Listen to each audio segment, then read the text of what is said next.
ಎಲ್ರಿಗೂ ನಮಸ್ಕಾರ. Welcome back to my channel. ನಾನು ಪ್ರಿಯಾ. ಇವತ್ತು ನಾನು ಗರಿಗರಿಯಾದ ನಿಪ್ಪಟ್ಟನ್ನ ಮಾಡ್ತಿದ್ದೀನಿ. ಇದಕ್ಕೆ ಬೇಕಾಗಿರೋ ಮೇನ್ ಇಂಗ್ರೀಡಿಯೆಂಟ್ಸ್ ಅಂದರೆ ಅಕ್ಕಿ ಹಿಟ್ಟು.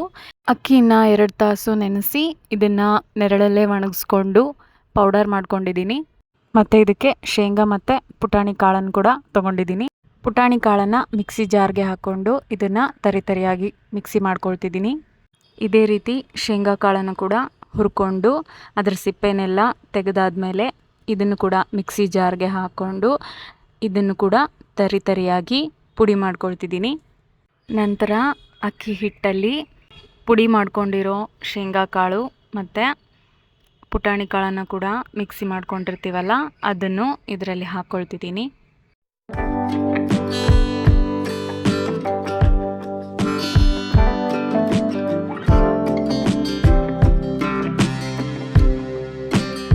ನೆಕ್ಸ್ಟ್ ಇದಕ್ಕೆ ರುಚಿಗೆ ತಕ್ಕಷ್ಟು ಉಪ್ಪು ಹಾಗೆ ಖಾರ 2 ಚಮಚದಷ್ಟು ಹಾಕ್ಕೊಂಡಿದ್ದೀನಿ. ನೆಕ್ಸ್ಟ್ ಈಗ ಇದೆಲ್ಲ ಹಾಕ್ಕೊಂಡಿದ್ದಾದಮೇಲೆ ಸರಿಯಾಗಿ ಇದನ್ನೆಲ್ಲ ಮಿಕ್ಸ್ ಮಾಡ್ಕೋಬೇಕು.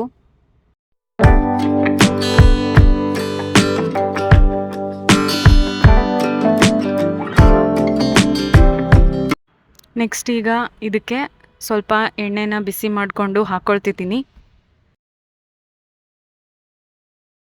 1 ರಿಂದ 2 ಚಮಚದಷ್ಟು ಆಯಿಲ್ನ ಇದರಲ್ಲಿ ಹಾಕ್ಕೊಂಡಿದ್ದೀನಿ. ಈ ರೀತಿ ಆಯಿಲ್ನ ಹಾಕ್ಕೊಳ್ಳೋದ್ರಿಂದ ನಿಪ್ಪಟ್ಟು ತುಂಬಾ ಗರಿಗರಿಯಾಗಿ ಬರುತ್ತೆ. ಹಾಗೆ ಮಧ್ಯದಲ್ಲಿ ಬಿರುಕು ಬೀಳೋದು, ಎಣ್ಣೆಲಿ ಹಾಕಿದ ತಕ್ಷಣ ಸ್ಪ್ರೆಡ್ ಆಗೋದು ಈ ಥರ ಎಲ್ಲ ಆಗೋದಿಲ್ಲ. ನಿಪ್ಪಟ್ಟು ತುಂಬಾ ಚೆನ್ನಾಗಿ ಬರಬೇಕು, ಮಧ್ಯದಲ್ಲೆಲ್ಲ ಸೀಳಾಗಬಾರ್ದು. ಅಂದರೆ ಇದಕ್ಕೆ ಮೇನ್ ಸೀಕ್ರೆಟ್ ಏನು ಅಂದರೆ ಸ್ವಲ್ಪ ನೀರನ್ನು ಬಿಸಿ ಮಾಡಿಕೊಂಡು ಹಿಟ್ಟು ನಾದ್ಕೋಬೇಕಾದ್ರೆ ಬಿಸಿ ನೀರನ್ನು ಇದರಲ್ಲಿ ಹಾಕ್ಕೊಂಡು ಸ್ವಲ್ಪನೇ ಹಾಕ್ಕೊಳ್ತಾ ಹಿಟ್ಟನ್ನು ನಾದ್ಕೋಬೇಕಾಗುತ್ತೆ.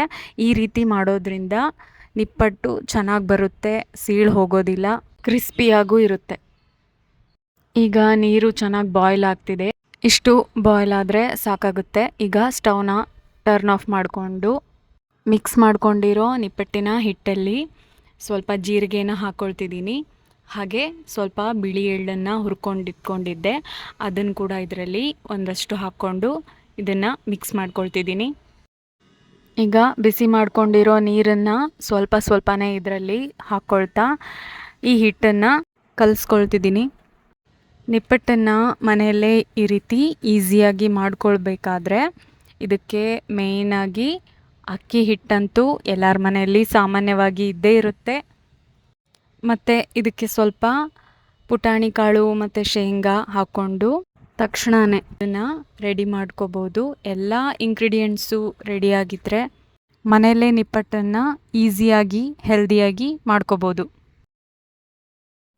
ನಿಪ್ಪಟ್ಟಿಗೆ ಬೇಕಾಗಿರೋ ಡೋ ಈಗ ರೆಡಿಯಾಗಿದೆ. ಇದನ್ನು ಒಂದು 10 ನಿಮಿಷ ಪಕ್ಕದಲ್ಲಿ ಎತ್ತಿಟ್ಕೊಳ್ತಿದ್ದೀನಿ. ನೆಕ್ಸ್ಟ್ ಈಗ ಎಣ್ಣೆನ ಬಿಸಿ ಮಾಡ್ಕೊಳೋಕ್ಕೆ ಒಂದು ಪಾತ್ರೆಯಲ್ಲಿ ಎಣ್ಣೆನ ಹಾಕ್ಕೊಂಡು ಬಿಸಿ ಮಾಡ್ಕೊಳ್ತಿದ್ದೀನಿ. ಈ ಆಯಿಲ್ ಬಿಸಿ ಆಗೋಷ್ಟರಲ್ಲಿ ನಾವು ನಿಪ್ಪಟ್ಟಿಗೆ ಅಂತ ರೆಡಿ ಮಾಡ್ಕೊಂಡಿರ್ತೀವಲ್ಲ ಆ ಹಿಟ್ಟನ್ನು ಸ್ವಲ್ಪನೇ ತಗೊಂಡು ಉಂಡೆಗಳಾಗಿ ಮಾಡಿಕೊಂಡು ಇದನ್ನು ಈ ರೀತಿ ಕೈಯಲ್ಲಿ ತಟ್ಕೊಳ್ತಿದ್ದೀನಿ.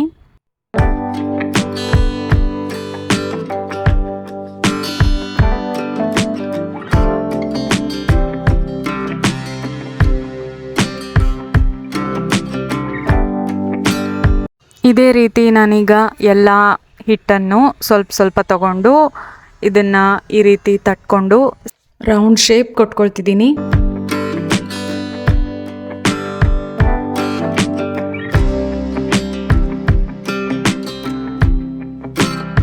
ಇದೇ ರೀತಿ ನಾನು ಎಲ್ಲ ಹಿಟ್ಟನ್ನು ತಟ್ಟಿಟ್ಕೊಳ್ತಾ ಇದ್ದೀನಿ.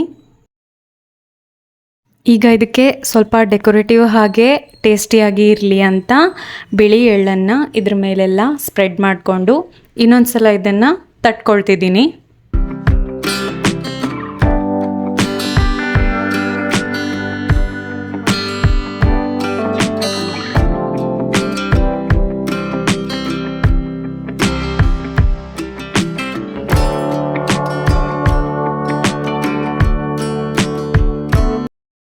ನೆಕ್ಸ್ಟ್ ಈಗ ಆಯಿಲ್ ಬಿಸಿ ಆದಮೇಲೆ ಇದರಲ್ಲಿ ನಿಪ್ಪಟ್ಟನ್ನು ಒಂದೊಂದಾಗಿ ಸೈಡಿಂದ ಹಾಕ್ಕೊಳ್ತಾ ಇದನ್ನು ಡೀಪ್ ಫ್ರೈ ಮಾಡ್ಕೊಳ್ತಿದ್ದೀನಿ.